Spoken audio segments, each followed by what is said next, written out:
This is Marty with Marty's Diesel, and today's video is going to be continued teardown, okay? And here we have taken this truck apart a lot further than what you need to in order to do our old body style e-fuel system. However, I wanted to take this opportunity to kind of go over, what it looks like when you have these things apart so that you can take it apart and make sure you don't make any mistakes on the things that you are taking apart. Just like with our last video, we've already taken the quick disconnects off of the selector valve. We've also covered up the ports. We're going to clean this selector valve up. This particular customer is also going to get a pre-pump solutions. We have removed all of the lines out of the frame rail. And we also removed the fuel pump and the fuel bowl, and we have left the rear of headlines still installed. We are going to replace the little sleeves that go inside of here.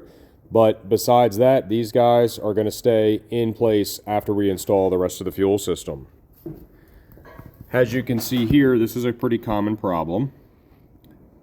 The IPR pigtail connection does not look very good. That needs to be cleaned out and will be repaired on this particular truck.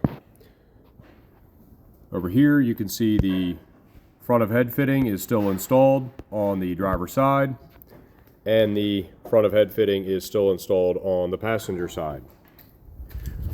Working our way around the front,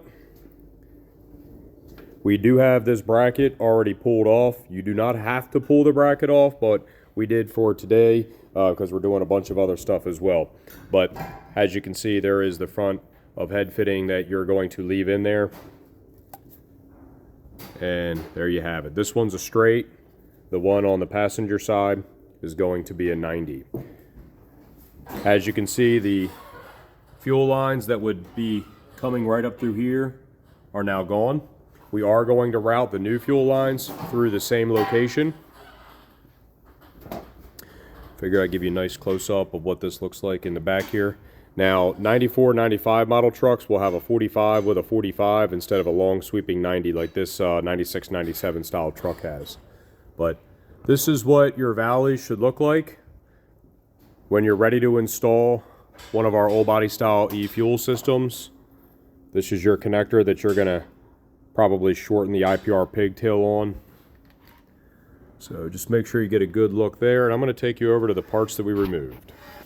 So here are the front of headlines. You will be getting replacements from us. You can keep these as backups, you can keep these as spares, but typically we like to remove them because they're 30 years old at this point and they can fail, and if they fail, they're going to put a lot of diesel on the ground.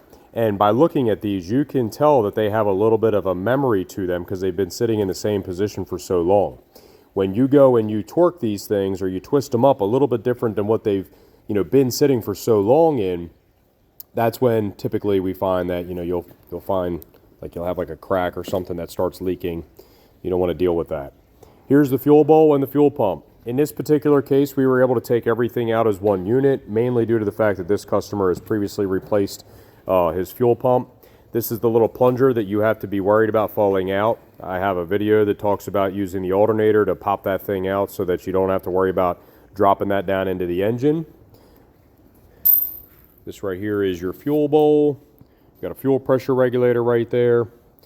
Here are the lines that go up the front side of the engine. Now, sometimes I hear from customers like, why don't you just tie onto the factory lines and then, put some compression fittings here. And while we can do that if somebody wants to do that, we typically don't do it because this truck came from a very, very, very rust-free location. And while this truck is like immaculate, these lines, these fuel lines, are actually a little bit rusty.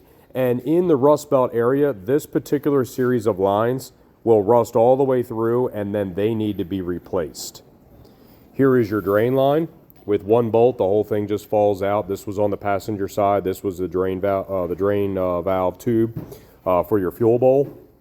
And then right here is the banjo bolt. This is the banjo bolt that you will be reusing, and then you're going to be putting it into our fuel pump replacement fitting. So this is everything that we took off minus the actual frame lines. Give me 1 second. Okay, and these are the fittings that used to be on the selector valve. If you want to take these off without breaking them, You got to remove the little white locking mechanism that's right there, and then these things just pull off, and then you know, obviously if you wanted to put them back on, you could, but in this particular case, we're getting rid of them. There are 2 O-rings in there. Sometimes those things get messed up, and that causes aerated fuel if it's on the feed side, and if it's on the return side, it'll cause a leak. So those are the lines that came out of the frame rail, and these are quick disconnects.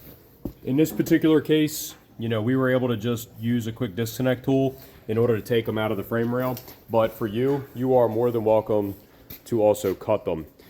Here is the actual fuel system that we will be installing, and I'm going to cover that in another video. So once again, this is Marty with Marty's Diesel, and if you like informative videos like this, please consider liking, subscribing to our videos. Check our website out. We've got a lot of informational videos, informative videos on our website and on our YouTube. And hopefully you guys like this sort of thing, and hopefully it'll help you install your fuel system.